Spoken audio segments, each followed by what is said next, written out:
بسم اللہ الرحمن الرحیم۔ السلام علیکم۔ آج 10 فروری بروز سوموار ہم بات کریں گے 2 اہم کیسز کے حوالے سے۔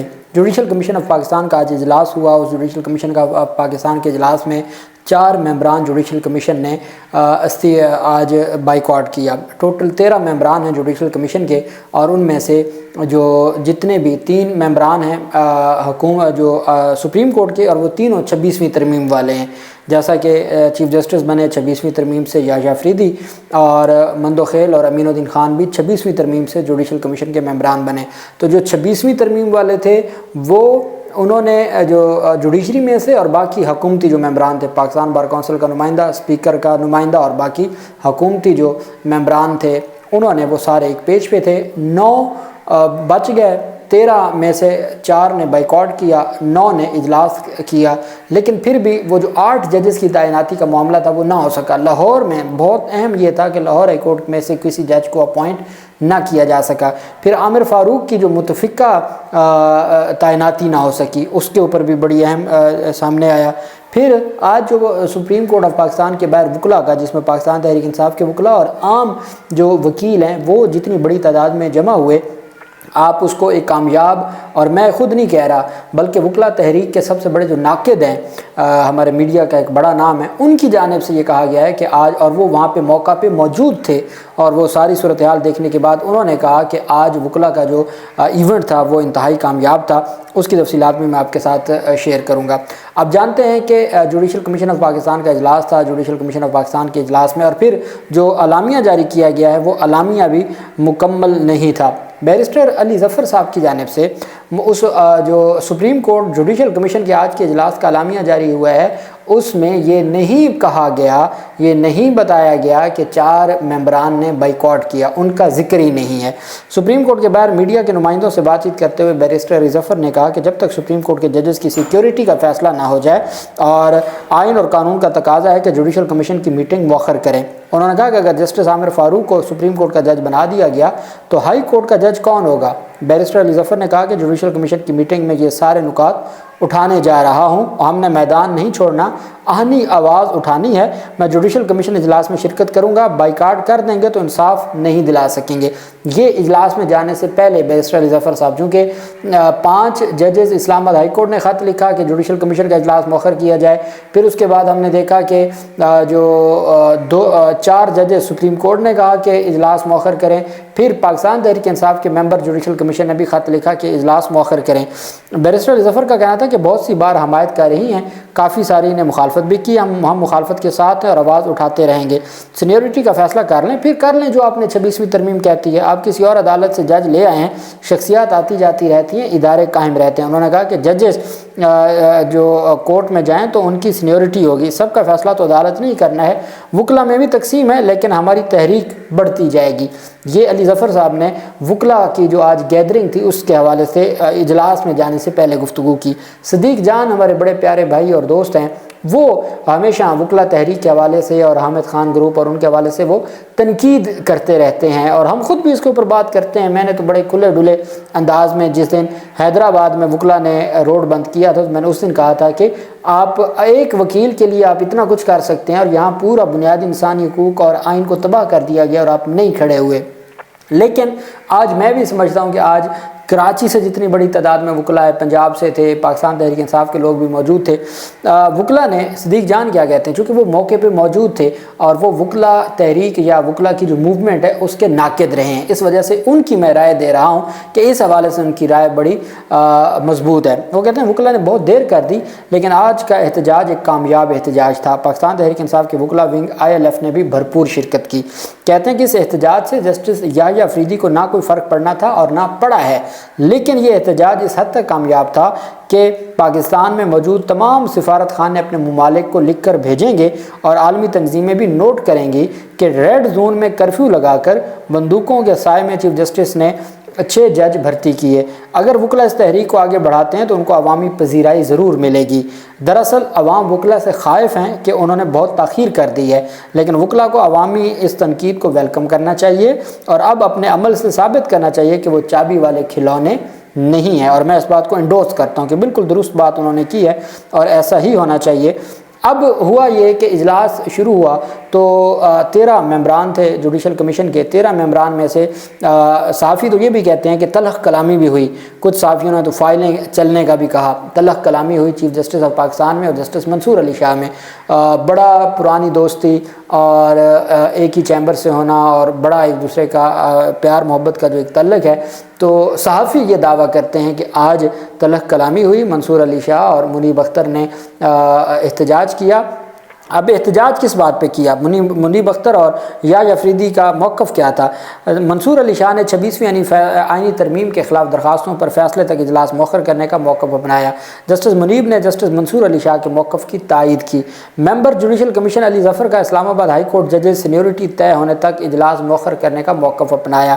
بیرسٹر گوہر نے سینیٹر علی ظفر کے موقف کی تائید کی. سینیٹر علی ظفر اجلاس کے دوران کم از کم انہوں نے کہا کہ آپ جو 4 ججز کی حد تک آپ اجلاس مؤخر کر دیں. آپ 4 ججز کو تعینات نہ کریں. اسلام آباد ہائی کورٹ میں سے کسی کو تعینات نہ کریں. جسٹس جمال مندوخیل نے سینیٹر علی ظفر اور بیرسٹر گوہر کو اجلاس کا بائیکاٹ کرنے سے روکا. انہوں نے ان کو جانے سے روکا.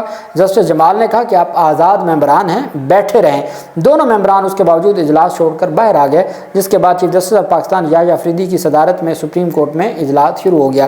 تو جو دونوں معزز جج صاحبان تھے منصور علی شاہ, منیب اختر, وہ پہلے اٹھ کے آ گئے اور جو پاکستان تحریک انصاف کے اپوزیشن کے 2 ممبران تھے جوڈیشل کمیشن کے, وہ بھی اٹھ کے آ گئے. اب ٹوٹل 13 لوگوں میں سے 13 ممبران جوڈیشل کمیشن میں سے جو 4 ہیں وہ اٹھ کے آ گئے, 9 بقیہ رہ گئے. اب 9 نے اجلاس بلایا, اجلاس انہوں نے ملتوی نہیں کیا, حالانکہ ان کے پاس یہ 9 کی اکثریت تو بعد میں بھی موجود تھی. آج ایک موقع دے دیتے, ہفتے کے لیے اجلاس مؤخر کر دیتے نا, کیا ہو جانا تھا. ابھی کون سا 26ویں یعنی ترمیم کا ابھی تو کیس سماعت کے لیے مقرر ہی نہیں ہوا. تو جب مقرر نہیں ہوا تو پھر یہ سارا کچھ کرنے کا کیا ضرورت تھی. لیکن چونکہ نظام نے ایکسپوز ہونا تھا اور وہ مزید ایکسپوز ہوا.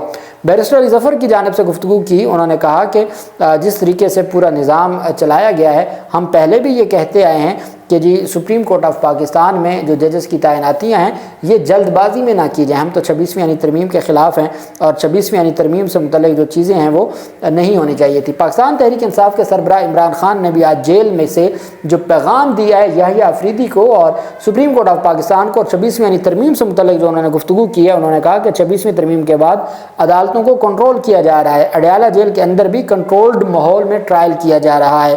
انہوں نے کہا آج توشہ خانہ 2 کیس کی سماعت کے دوران ہم نے عمران خان سے انہیں کھلی عدالت میں پیش کرنے کی درخواست کی ہے, لیکن پاکستان تحریک انصاف کے سربراہ اس بات پر ہیں کہ ہر صورت جو ہے وہ آئین اور قانون کی پاسداری ہونی چاہیے. ہم آئین اور قانون کے تحت جو سلوک ہے وہ مانگتے ہیں. عمران خان نے کہا کہ فیصل چودھری کہتے ہیں کہ پاکستان تحریک انصاف کے سربراہ عمران خان نے کہا کہ میں آرمی چیف کو ایک اور خط لکھنے جا رہا ہوں کیونکہ ہمارے پاس کوئی رستہ نہیں بچا. 26ویں ترمیم کے بعد عدالتوں کو کنٹرول کیا جا چکا ہے. Pakistan rule of law index پر پہلے 140ویں نمبر پہ تھا, اب کوئی نمبر ہی نہیں بچا. وہ کہتے ہیں کہ میں نے جو یہ خطوط کا سلسلہ شروع کیا, میں نے کو اپنی ذات کے لیے نہیں کیا, میں عوام کی بات کر رہا ہوں. میں سمجھانا چاہتا ہوں کہ یہ دوریاں بہت نقصان دہ ہیں. پھر سپریم کورٹ آف پاکستان کی جانب سے جو پریس ریلیز جاری کی گئی, meeting of judicial commission of Pakistan today on 10th February 2025, meeting of the Judicial Commission of Pakistan was held for considering the nomination for appointment of honorable judges of the high courts in the Supreme Court of Pakistan in the conference room of Pakistan, Islamabad. In the meantime, the commission by majority of its total membership nominated the following honorable judges of their appointment as judge of the Supreme Court. کہ اچھا اس میں وہ ذکر نہیں کرتے جی کہ 4 ججز نے, چونکہ میٹنگ آپ پریس ریلیز جاری کر رہے ہیں تو آپ کہیں کہ بھئی جو 4 جو ممبران تھے انہوں نے بائیکاٹ کیا, اس کے بعد جو ممبران موجود تھے وہ موجود رہے اور ان کی میجورٹی سے ججز تعینات ہوئے. Mr Justice Hashim Kakar chief justice high court Balochistan کو لے آئے ہیں, شفیع صدیقی جو سندھ ہائی کورٹ کے تھے ان کو لے آئے ہیں, صلاح الدین پنوار کو لے کے آئے ہیں, شکیل احمد کو لے آئے ہیں, عامر فاروق کو لے آئے ہیں, اور اشتیاق ابراہیم جو کہ چیف جسٹس ہیں پشاور ہائی کورٹ کے. 2 پشاور ہائی کورٹ سے, 2 سندھ ہائی کورٹ سے, ایک بلوچستان ہائی کورٹ سے اور ایک اسلام آباد ہائی کورٹ سے، جبکہ میاں گل حسن اورنگزیب صاحب جو نہ پہلے 6 ججز کے خط میں شامل تھے نہ وہ بعد میں 5 ججز کے خط میں شامل تھے، ان کے دستخط ہی نہیں تھے، میاں گل حسن اورنگزیب کو سپریم کورٹ کا ایکٹنگ جج بنا دیا ہے، قائم مقام جج بنا دیا ہے، وہ عارضی جج ہیں 1 سال کے لیے، اس کے بعد میں ان کو جو ہے وہ کیا جائے گا، مستقل کیا جائے گا۔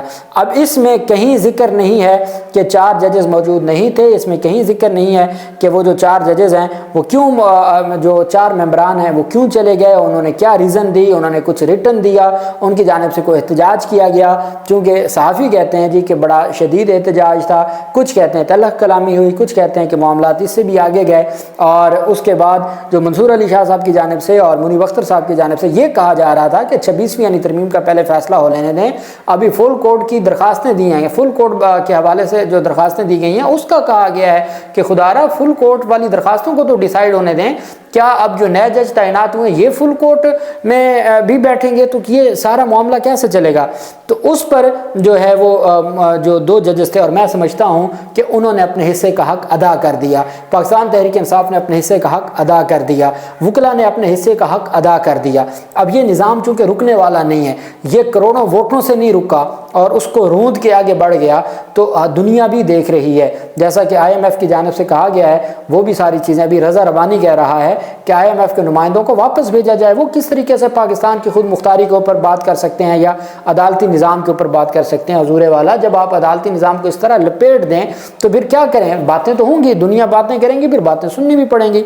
عامر فاروق کو سپریم کورٹ جانے کے لیے 9 میں سے 7 ووٹ ملے، متفقہ فیصلہ عامر فاروق کی حد تک نہیں ہے، باقیوں کی حد تک متفقہ فیصلہ ہے۔